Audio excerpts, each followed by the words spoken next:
me desafiaram a responder algumas perguntas sobre a educação, mercado de trabalho, ao som das folhas secas, e sobre a indústria 5.0, né? Como assim, cara? Já tem uma inteligência artificial rodando, nossos alunos, nossos netos e filhos, né? Estão aí contando com o ChatGPT para responder tudo que eles querem. A gente já tinha o Google, isso já era uma super revolução que já fazia com que ninguém tivesse mais paciência de armazenar informação na cabeça para usar quando for precisar, já que quando vai precisar sempre vai ter o Google na palma da mão. E agora o ChatGPT e outros níveis de inteligência que tornam a nossa inteligência não só obsoleta, como quase desnecessária do ponto de vista de quem está dedicando tempo e horas de vida para os estudos. Olha só que questionamento perigoso, né? Então, esse é o tipo de pergunta que me fazem muito quando gestores, né, no meio de uma palestra para gestores e até mesmo para alunos, né? Ou quando a gente vai fundar escolas, por exemplo, nossa, vamos fundar mais uma escola, qual modelo nós vamos adotar? Vamos lá para a escola da Ponte, vamos para uma escola 3.0, uma escola 2.0.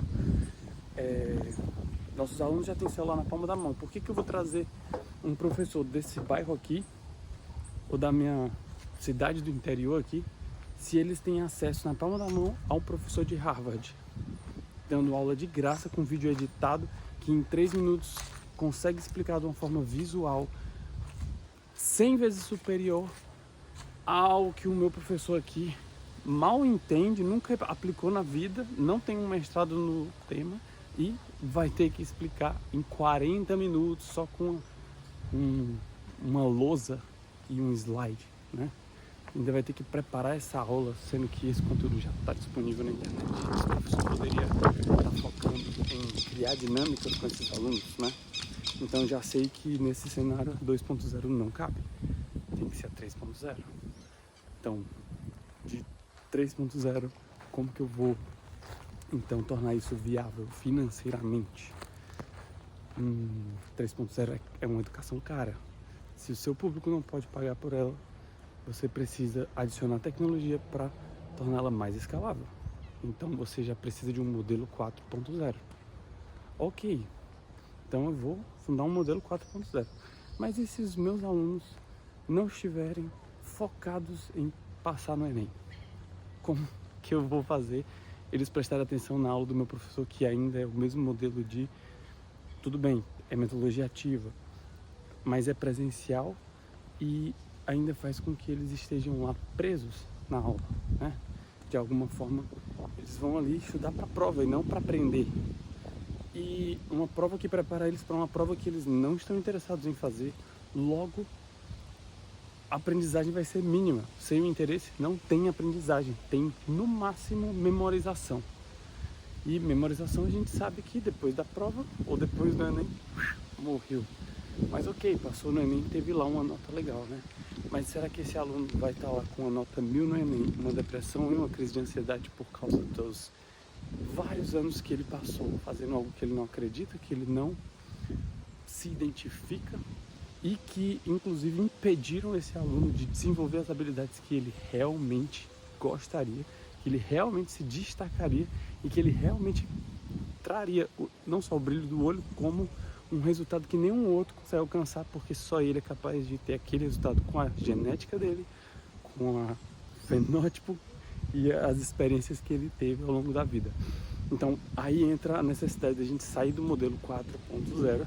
E se você vai fundar uma escola, você quer aumentar o poder de impacto da sua escola sem abrir mão da viabilidade dela, pelo contrário, aumentando também lucratividade e reduzindo custos, você precisa de um modelo 5.0 de educação na sua instituição. Então, aí a gente parte para um outro raciocínio, que é o seguinte: por que foi inventado um modelo 5.0 já tendo tantos outros? Simples, porque até o 4.0 a gente atendia a uma geração que estava se preparando para a indústria 4.0, né? Ou para 2, ou para 3, ou para 4. E tivemos aí algumas melhorias de metodologia, mas a 4.0 ela não consegue atender, você pode ver aí, pode ir em qualquer escola analisar isso, não consegue atender o perfil de aluno da geração Z, que é um perfil de aluno que já começou a surgir ali na geração Y, que tem acesso à internet, né? E tem muitas outras possibilidades de carreira, de se desenvolver, e ele aprende muito mais, pasmem vocês, com a rede social, com o YouTube, com o Instagram, com o TikTok, ele aprende mais, melhor e mais rápido, de uma forma mais interessante e natural do que com o professor na sala de aula. Como que a gente faz uma escola dentro desse ambiente, que é a educação 5.0, né? Se você pensar que a rede social, o YouTube, Instagram, TikTok está ensinando mais do que a escola, então nós temos a escola na educação 4.0 e essas mídias na educação 5.0. Como a gente faz para trazer a escola para dentro desse modelo, ou para adicionar esse modelo na escola, ou para criar uma escola já nascida dentro desse modelo, mas obviamente que não deixa o aluno à mercê dos algoritmos das redes sociais, né? Que vão fazer levar ele para caminhos que simplesmente captam a atenção dele no máximo e muitas vezes até não agregam negativamente a carreira daquele aluno. Apesar dele estar aprendendo muito, o que ele está aprendendo? Será que ele sabe o que ele precisa aprender, o que ele poderia e deveria estar aprendendo para conquistar os sonhos dele, né? Eu acho que a rede social não vai entregar isso se ele não pedir, né? E como a gente faz para ter certeza que ele está pedindo para ela o conteúdo correto, né? E que ele está se mantendo numa trilha, já que a rede social é muito pontual, muito rápida, muito superficial em boa parte dos casos, né? Não todos. Bom, é para isso que a gente precisa de uma escola 5.0. Esse é o papel dela. Mas ela tem que nascer num formato que realmente funcione, não que seja só idealizado como a geração anterior gostaria que ele fosse, né? Senão ele acaba sendo mais uma escola tradicional das gerações anteriores, que no máximo vai chegar no modelo 4.0. Para isso a gente vai ter que fazer uma pequena disrupção. Como que nós vamos fazer isso? Bom, vocês podem observar um exemplo de escola 5.0 que já existe hoje, fundada na Califórnia, expandindo para o Brasil e outros países, né? Tem uma versão global, que é a 5G. A 5G é uma escola que ensina por meio de educação 5.0, ou seja, os alunos são mediadores, são criadores do conhecimento e também curadores. Então é um consenso entre os alunos, que é o que realmente marca o mercado em que eles estão, as necessidades e demandas que estão sendo exigidas deles, só eles sabem. A geração anterior não vai saber. Então não adianta a gente criar isso ser criado pela geração anterior. A geração anterior pode criar um modelo, né, que vai atender ao que essa geração demarca como demandas que são realmente exigidas delas pelo mercado. E automaticamente a gente vai ter aí um modelo que se atualiza a essa geração e às próximas gerações, porque na medida em que uma geração diferente entra na escola 5.0, a gente tem uma demanda diferente sendo estruturada nos currículos. E os alunos não estão aprendendo passivamente, eles estão participando da criação do conhecimento, o que faz com que a aprendizagem deles seja ativa, ou seja, a retenção seja máxima. Isso neurocientificamente falando, tá? Um ponto, inclusive, que a escola tradicional deixou de lado, que é a neurociência, né? É o aprender a aprender, o estudo de como a nossa mente aprende, né? A ciência de como o nosso cérebro retém informação no longo prazo para usar na prática no dia a dia e gerar resultado com aquilo para nossa vida e para a sociedade. Então, esse ponto, até a educação 4.0, ele foi sendo aperfeiçoado, mas muito pouco. E boa parte das escolas esquece disso porque precisa focar muito em avaliações padronizadas. Na educação 5.0, a avaliação padronizada é só um detalhe. Na verdade, o aluno está sendo avaliado a cada segundo, em tempo real, assim como nas redes sociais, porém de forma somativa, né? Somatória ou acumulativa. Como assim? cada esforço que ele faz é recompensado, assim como nas redes sociais também. Quando você posta uma foto, você ganha likes, compartilhamentos, seguidores, e aquele número vai só somando e aumentando, fazendo com que o seu modelo mental de busca de dopamina, né, te motive a continuar estudando e te faça mais facilmente criar um condicionamento para estudar por horas, dias. E, na verdade, estudar não, no caso, rede social é consumir e produzir conteúdo para rede social, né? Mas conteúdo geralmente fútil, porque é o que mais funciona quando o algoritmo generaliza, né? E não tem nenhum intermédio de educação, nenhum propósito de educação envolvido. Porque as redes sociais não são escolas 5.0, elas são só ferramentas, são mídias digitais que fazem parte da educação 5.0, porém não estão sendo usadas a favor da educação 5.0 na maioria dos casos. Em muitos casos sim, outros não. Vou dar um exemplo. Um professor de Harvard que decide fazer um curso de influenciador de rede social ou mestre do Instagram, ele domina o algoritmo do Instagram, aprende a criar Reels, viralizar Reels, fazer um gatilho que chama a atenção de qualquer pessoa que odeia estudar. No começo do vídeo vai ficar presa até o final do vídeo para saber o desenrolar da história, o storytelling que ele montou ali dentro, né, a narrativa, e também porque a dinâmica do vídeo é bem montada. E esse professor resolve pegar aquelas aulas lá dele de 2 horas da universidade, super complexa, e tornar uma linguagem acessível para esse público por meio de pequenos reels, vários, de uma forma que esse público fique esperando ele lançar novos reels para poder aprender algo novo ou para saber o restante da história. Esse professor, ele puxou um conteúdo que estava ali na educação 4.0, talvez até 2, se ele não usar metodologias ativas, né, um professor bem tradicional, mas ele trouxe isso para a educação 5.0. Mas ele criou uma escola 5.0? Mais ou menos.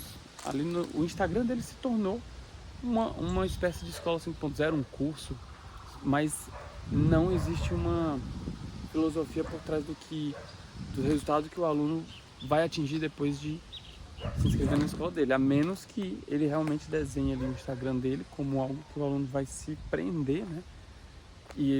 Mas o grande desafio é que ele vai ter que competir com outros influenciadores o tempo todo que estão no mesmo nível dele de recompensa, né? Que é basicamente o engajamento, mas que não produzem conteúdo útil e corre o risco do aluno estar consumindo mais conteúdo destrutivo do que conteúdo construtivo. E aí entra um desafio que é mais difícil de contornar, né? Mas assim surge mais uma demanda para as escolas 5.0, já que na escola 5.0 você tem uma recompensa extra somente para conteúdos ASMR aqui, o barulhinho das folhas, somente para conteúdos de grande utilidade prática do dia a dia ou em uma carreira, uma área, um objetivo específico.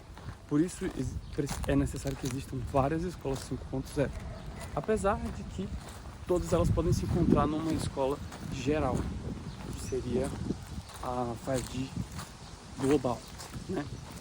Que permite que o aluno se inscreva ou consuma conteúdo de qualquer outra escola 5.0 e tenha também essa vantagem. E a trilha de conhecimento, percurso formativo desse aluno vai sendo formado de acordo com o interesse dele primeiro e depois de acordo com áreas desconfortáveis para ele, mas que ele vai explorar, porque ele está interessado na recompensa e ele já consumiu todo o conteúdo fácil. Então entra aí o princípio do flow, que vai fazer com que ele consuma conteúdos um pouco mais difíceis, já que o desafio mais fácil ele já deve estar enjoado, né? Que eu estou aqui simplificando o conceito de flow, mas vocês podem procurar alguns artigos sobre isso para entender a contextualização dessa parte, né? Que é um dos princípios utilizados muito na educação gamificada ou na gamificação como um todo, ou até mesmo nos jogos. O jogo ele te prende, enquanto ele consegue te manter no flow, por isso ele precisa muitas vezes ser personalizado para o seu progresso. E uma escola 5.0 da mesma forma, você não pode obrigar o aluno a fazer o seu percurso, o percurso que você determina para todos os alunos, porque os alunos são diferentes, cada estudante, cada jogador é completamente diferente. Os jogos entenderam isso, as redes sociais entenderam isso, mas as escolas não. Até as escolas 4.0 não, né? Eu diria até a 3.0 não, mas da 4.0 em diante, né? Eu diria que a 4.0 também não, porque parte do pressuposto que na escola 4.0 você foi matriculado pelos seus pais. Então isso já quebra um ponto da educação 5.0, que você veio pelo seu interesse, você está aqui pelo seu interesse, você se inscreveu, você está estudando naquela escola porque você tem interesse. Só. Não existe isso de, fui matriculado por outra pessoa e estou fazendo aqui por obrigação. Se você foi, a tendência na escola 5.0 é que você decida ficar por um interesse seu. Por exemplo, na 5G existe o ranking, né? O ranking é uma recompensa social, mas também financeira, se você pensar. Porque se você está no topo dele, você pode receber um prêmio. Na verdade, você vai, com certeza, por mérito, receber um prêmio se você pegar o trono, né? O topo do ranking. Mas qualquer posição abaixo disso, né? Quanto mais alta for, mais chance você tem de ter também uma premiação. E as premiações vão melhorando. Uma mistura de sorte e mérito. Então, é um fator aleatório, mas que pode ser muito interessante para caso você queira, por exemplo, uma motivação, né? Basicamente, se você tem a chance de ganhar um prêmio e a cada esforço que você faz, você tem uma chance a mais, no fim das contas, você está sempre evoluindo em alguma coisa, mesmo que aquele conteúdo não te interesse tanto agora, só vai ser útil no futuro, né? Você tem ali uma recompensa muito importante que interessa a você. E o prêmio é em dinheiro, o que significa que você pode fazer o que quiser com ele, né? Então, se todo mundo tem um item de uma loja que você gostaria de comprar, mas não está com dinheiro agora, estuda mais que você vai pegar um prêmio e consegue. Essa é a lógica da 5G, né? E você pode, lá sempre você pode começar estudando por onde te interessa mais. Então, se o mais interessante para você é estudar sobre séries, saber tudo sobre as séries, ou o inglês que é usado na série Friends, ou em algo bem específico, você vai começar por aí, mas esse conteúdo vai acabar. E se você quiser evoluir mais um pouco, você já vai estar no meio do caminho. Então, um outro conteúdo que te interessa um pouco menos não vai ser doloroso. Na sequência, um outro conteúdo que não te interessa tanto quanto esse vai ser menos doloroso. Menos doloroso. De repente, você vai estar fazendo equações complexas. Você vai estar aprendendo sobre equações avançadas, um tema que você odiava, que fora de cogitação, mas você já está num estado de flow total. A escola 5.0 parte dessa lógica, né? E tem outras pessoas que você conhece ali envolvidas. Se você não conhece, existe uma comunidade que se junta e ali você vai encontrar a cooperação e a competição. Então vai ter casas, né? Os alunos são divididos em equipes, times que podem colaborar para conseguir estudar junto um tema ou simplesmente para se encontrar e socializar, o que é uma ótima forma também de tirar uma característica destrutiva, né, da rotina da geração Z, que é de se isolar por ter sido obrigada a conviver com pessoas que não tem nada a ver com ela, porque a geração Z tem um elemento interessante e um pouco triste, né? Mas interessante. Ela tem acesso a tantas variedades de nichos por meio da internet, que é uma geração que se identifica com outras pessoas que têm, vamos dizer, predisposições genéticas parecidas, o que é pouco provável que estejam no mesmo local. exemplo, bem curioso, né? Vamos dizer que você nasce numa família evangélica, numa cidade totalmente evangélica, e você sofre um trauma por conta da sua religião, né? E você decide internamente, apesar de não falar pra ninguém, você decide internamente que não gosta dessa religião e que a primeira oportunidade que você tiver, você vai se livrar dela. Falta aí, você tem, sei lá, 14 anos de idade, falta ainda 4 anos para você ter alguma liberdade para sair de casa sem dar satisfação para os seus pais e para sua religião automaticamente, né? Sobre para onde você vai, com quem você vai sair ou algo assim, né? Até esperança, expectativa disso, talvez seja muito depois. Esse evento vai atrapalhar um pouco, eu espero que não dê pra ouvir. Apesar disso, não quer dizer que você está sozinho. Antigamente sim, você estava sozinho. Geração Baby Boomer não tinha alternativa, geração X, Y mais ou menos. Nessa idade, geração Y não tinha muita alternativa também. No máximo um MSN, um bate-papo da UOL. Mas a geração Z não. A geração Z, ela tem a internet inteira para se relacionar. E geralmente ela vai ter essa conexão intelectual, né, de pessoas que concordam com ela, mas não estão ao redor dela. Sempre vai ser uma pessoa distante, inacessível. E isso faz com que todos os dias a rotina dessa pessoa seja degradante, destrutiva e até depressiva, né? Inclusive pode ser a causa que não é solucionável numa terapia, é só tratável numa terapia, né? De um transtorno de ansiedade e depressão contínuo, até que a pessoa saia desse ambiente e vá para um outro onde ela se identifica, onde as pessoas conseguem entendê-la, né? E esse tempo todo pode ser até irreversível, porque daí para frente ela já vai ter tomado decisões baseadas no momento atual que ela tá, já vai ter desgastado as relações familiares, já vai ter que talvez ela mesma não consiga reverter, nem consiga entender, caso ela não tenha um acompanhamento muito bom de terapia ou uma capacidade autônoma de se avaliar psicologicamente, né, e resolver essas situações. Então, por conta disso,